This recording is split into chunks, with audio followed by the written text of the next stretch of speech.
Olá, amados, boa tarde. Que as bênçãos de Deus Pai, Deus Filho e Deus Espírito Santo sejam sobre nossas vidas, nossos lares e nossa nação. Que o sangue de Jesus nos cubra, nos purifique e nos lave de toda injustiça, e que seja nosso escudo contra toda a adversidade do mal. Amém? Já faz algumas semanas que eu não tenho gravado vídeo longo, eu tenho estado somente com as orações pela manhã, mas esses dias o Senhor colocou no meu coração uma experiência tremenda sobre o perdão que eu vivi na minha vida e repercute até hoje. E Ele colocou no meu coração que eu deveria compartilhar com vocês essa experiência que eu tive. Mas antes de tudo, vamos orar. Pai, em nome de Jesus, nós te damos graças nessa tarde, Senhor. Muito obrigada, Senhor, pelo privilégio de chegar mais uma vez nesse dia à Tua presença. Nós deitamos, dormimos e acordamos, Senhor, para esse encontro contigo.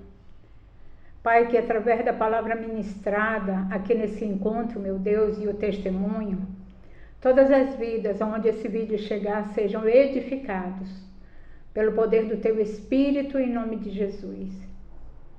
E que tenha a sua alma curada, porque o perdão, Senhor, ele é um remédio que traz cura, que traz libertação da alma. E através, Senhor, desse vídeo de hoje, Pai, em nome de Jesus, nós queremos, Senhor, receber do Senhor a cura da alma, Senhor. Queremos receber do Senhor a libertação de todo e qualquer sentimento maligno que possa haver no nosso coração. Que nessa tarde venhamos a confiar que o Senhor é o Deus de toda justiça, e ainda que o homem falhe na justiça da terra, mas o Senhor jamais falhará com a justiça do céu. Por isso, Senhor, nós queremos te agradecer e pedir a Ti, em nome de Jesus, que Teu Santo Espírito fale aos nossos corações nessa tarde. Em nome de Jesus. Amém. Queridos, como eu falei ainda há pouco, quando eu era criança, eu tive uma experiência tremenda sobre o perdão.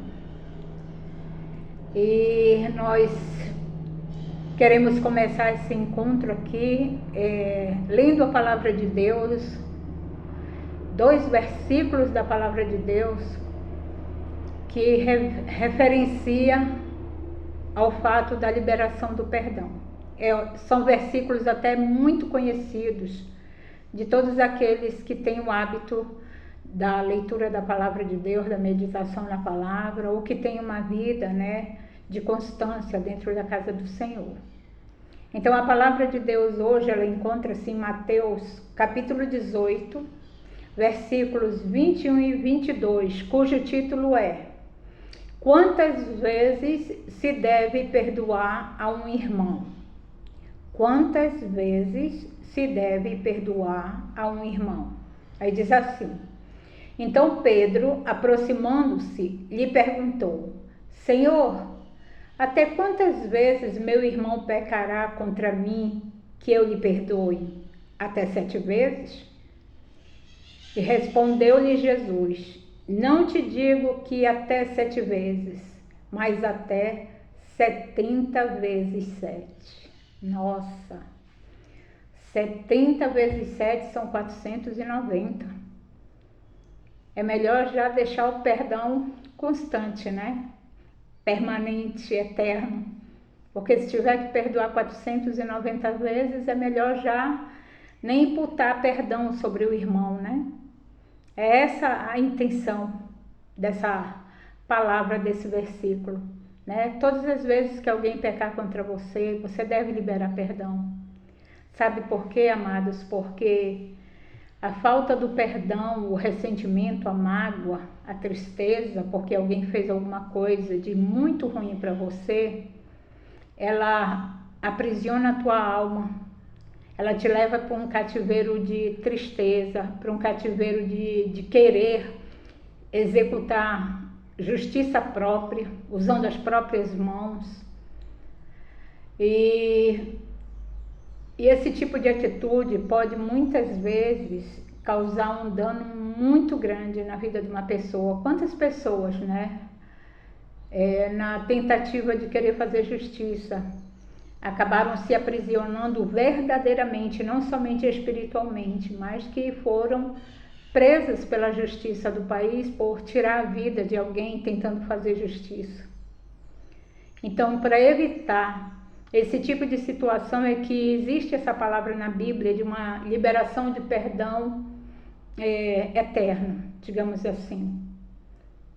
Aí você me pergunta, mas se alguém me fizer mal, eu não vou poder, né, ir na justiça, colocar na justiça, requerer meu direito?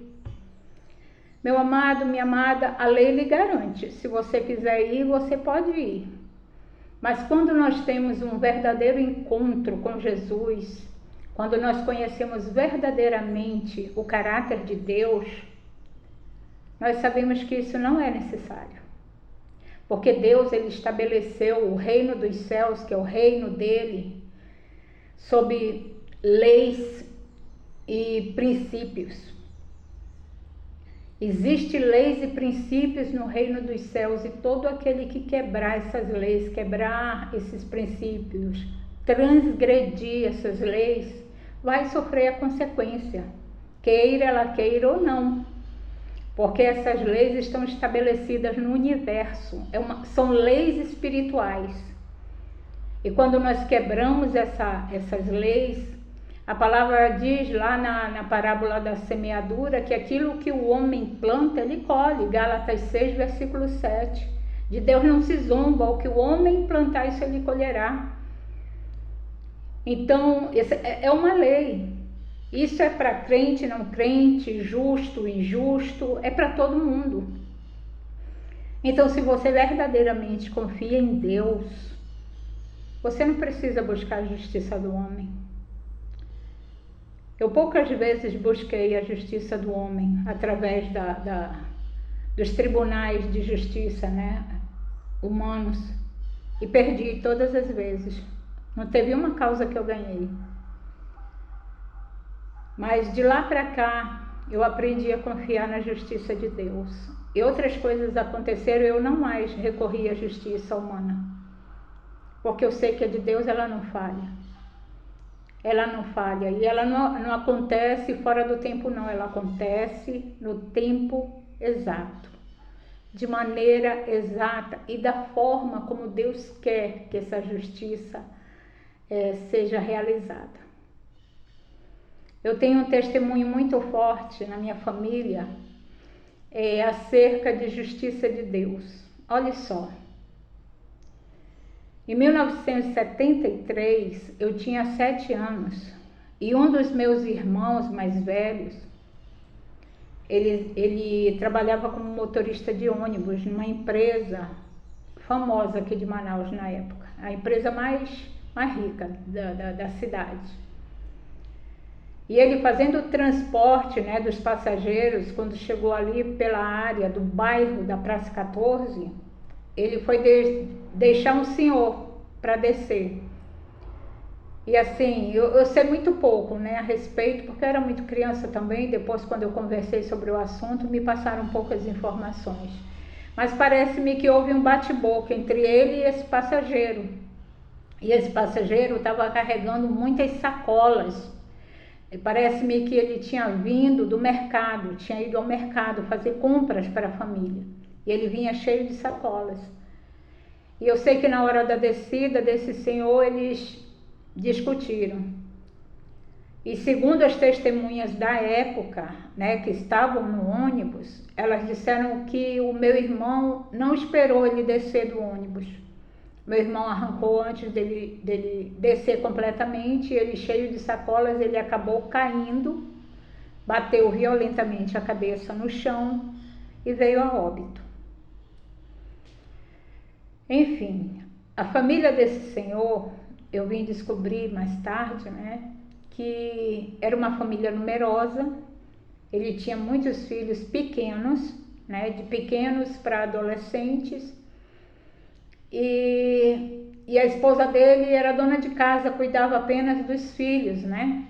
dos filhos e da casa, enquanto ele trabalhava para trazer o sustento. E ele morrendo, essa família passou, eu soube, né, eu ouvi da boca dos próprios filhos, né, que eles passaram por uma necessidade muito grande mesmo. Passaram muita privação. Mas aí eles foram crescendo, estudando, se formando. E o interessante é que Deus abriu para eles portas espetaculares de trabalho.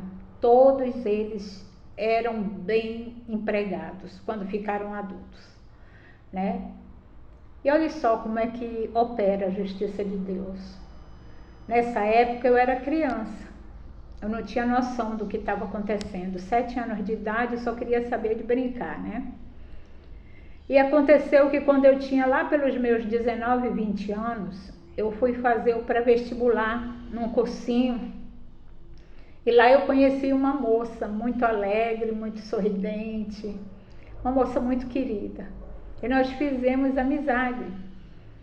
E quando foi com os meus 21 anos eu casei, essa moça foi para o meu casamento. E aos 22 eu tive meu primeiro filho. E como nós tínhamos uma amizade muito próxima e morávamos no mesmo bairro, né, que eu fui morar no mesmo bairro que ela, Praça 14, eu convidei ela para ser madrinha de batismo do meu filho. Na época eu era católica e a Igreja Católica, né, tem por hábito batizar as crianças. E eu convidei essa moça para ser minha comadre, né, a madrinha do meu filho, e ela aceitou. E com o passar do tempo, eu frequentando muito a casa dela, às vezes ela e as irmãs iam na minha casa, conversa vai, conversa vem. Uma vez uma delas me mostrou o jornal da época, do acidente. Quando eu li, eu disse, gente, mas esse motorista aqui é meu irmão de sangue, esse endereço aqui era o endereço que nós morávamos. E as duas que estavam junto comigo ficaram assim muito espantadas, muito espantadas. E elas pediram assim segredo para que eu não falasse para os outros irmãos de jeito nenhum, que era para guardar segredo, que elas iam ver como é que elas iam conduzir essa informação no meio da família. E era dita a família do senhor que caiu na porta do ônibus do meu irmão. O meu irmão ele foi julgado, né, pela justiça dos homens e ele foi liberado, né? E nós não sabemos realmente o que aconteceu, né? Só Deus sabe, só Deus sabe. Mas olha só o que aconteceu. Essa família, devido a todo o sofrimento que passou, eles ficaram com mágoa. E não é à toa, né? Não é para menos. Ficaram com muita mágoa da minha família, do meu irmão. E os irmãos mais velhos diziam que se um dia encontrasse um de nós, que eles não sabiam o que eles iam fazer, né? Se encontrasse um dos irmãos do meu irmão. E eu sei que me pediram tempo para eu me afastar, eu me afastei. Aí depois fizeram uma reunião e me chamaram e eu fui. Quando eu cheguei lá me contaram toda a história, né? Do que tinha acontecido verdadeiramente, o que eles tinham passado, o sofrimento que eles enfrentaram.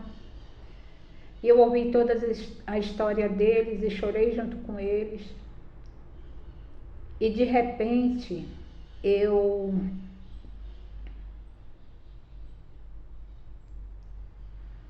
senti no meu coração o desejo, desculpa, me emocionei aqui, a necessidade de pedir perdão a eles.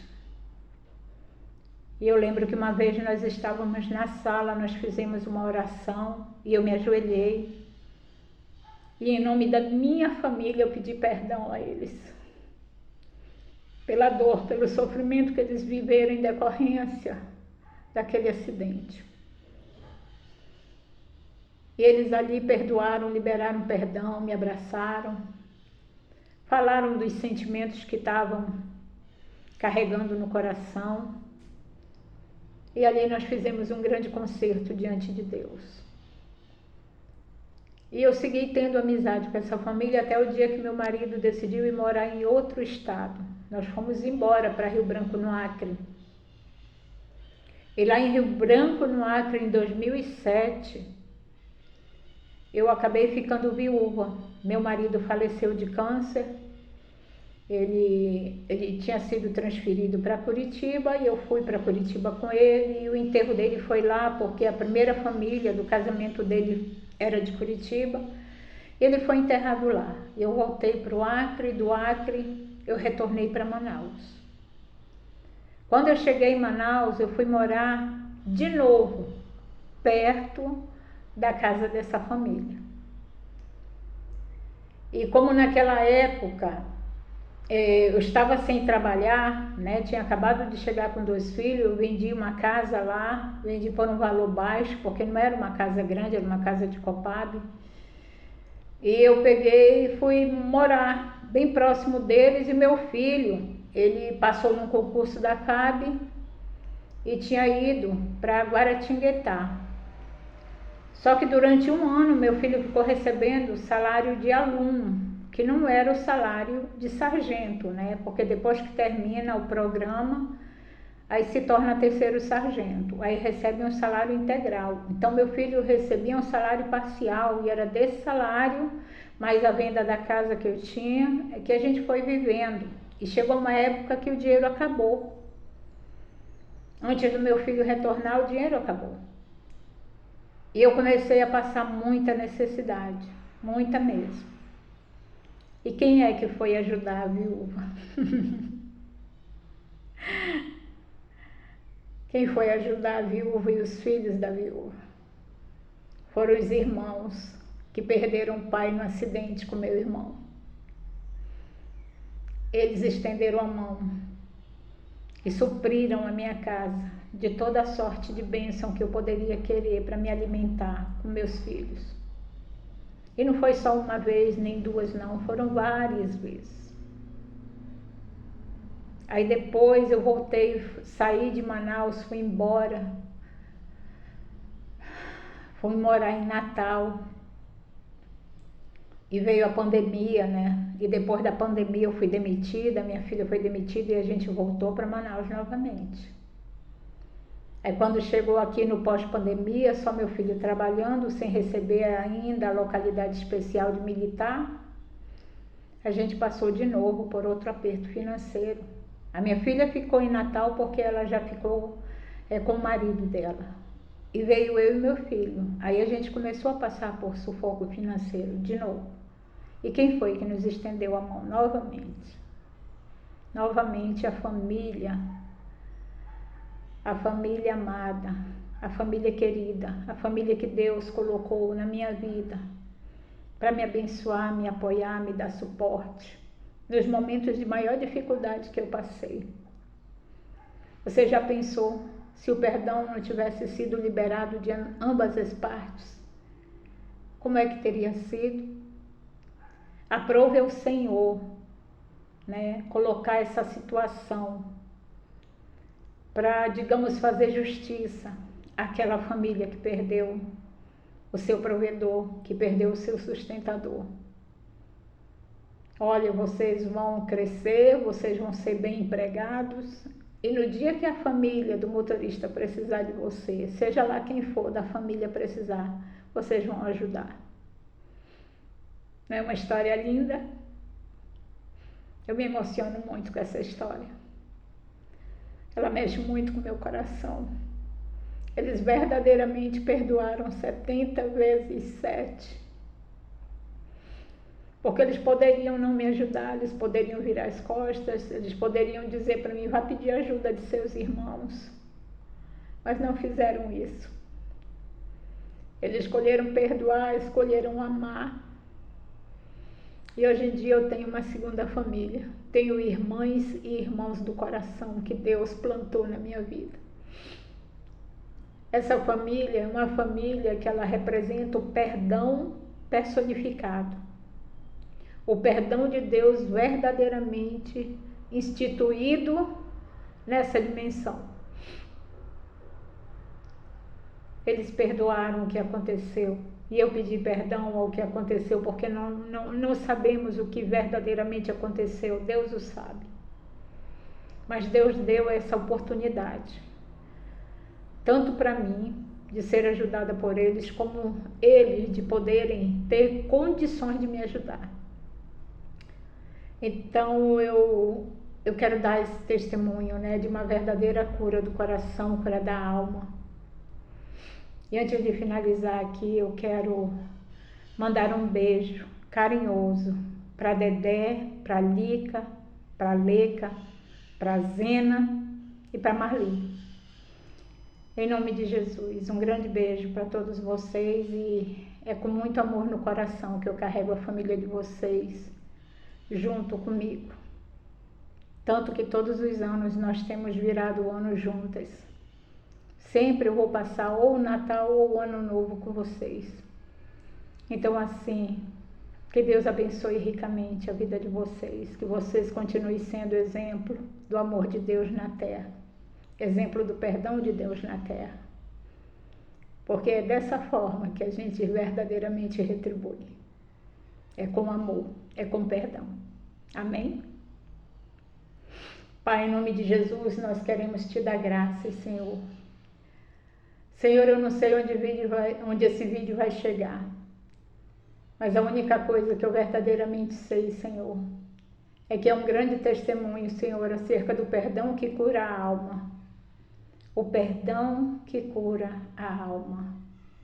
O perdão libera, Senhor meu Deus, as pessoas dos cativeiros. E aprove ao Senhor me colocar numa história, Pai, que eu não tinha nada a ver com ela, mas me colocou na história para que eu pudesse experimentar esse perdão, experimentar esse amor, e hoje, Senhor, como pregadora da Tua Palavra, poder testemunhar acerca dessa experiência que eu vivi com essa família, Pai. Senhor, que a Tua boa mão seja sobre todo o coração que necessita liberar perdão, Pai. Todo coração que nesse momento está magoado, está ressentido, está ferido, que foi agredido, que teve perdas irreparáveis. Que a Tua boa mão, Senhor, toque em cada coração e que essas pessoas possam entender o verdadeiro significado do perdão, Senhor. Porque quando nós perdoamos, verdadeiramente nós experimentamos o Teu amor. Porque o Senhor perdoou toda a humanidade. O Senhor perdoou toda a humanidade. A humanidade crucificou o Teu único Filho.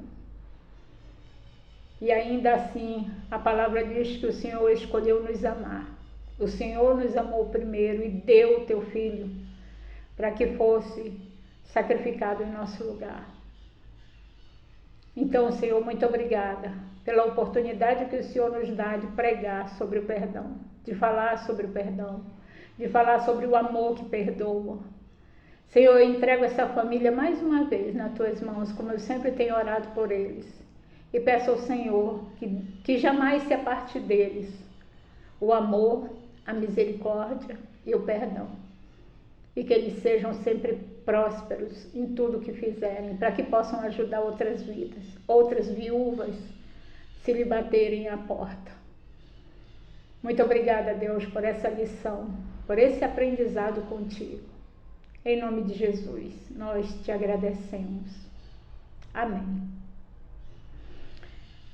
E para finalizar, gostaria de pedir a você que está vendo esse vídeo, que se inscreva no canal, que curta, dá aquele likezinho, aquele joinha lá, comente e compartilhe com quem você acha que necessita conhecer essa história. Porque fazendo assim o YouTube, ele começa a divulgar mais, a liberar mais o vídeo para outros segmentos. E muitas pessoas vão ser abençoadas, tanto com a palavra de Deus como com esse testemunho de fé. Tá bom, amados? Eu peço isso para vocês, tá? Em nome de Jesus. Fiquem com a paz do Senhor. Graça e paz.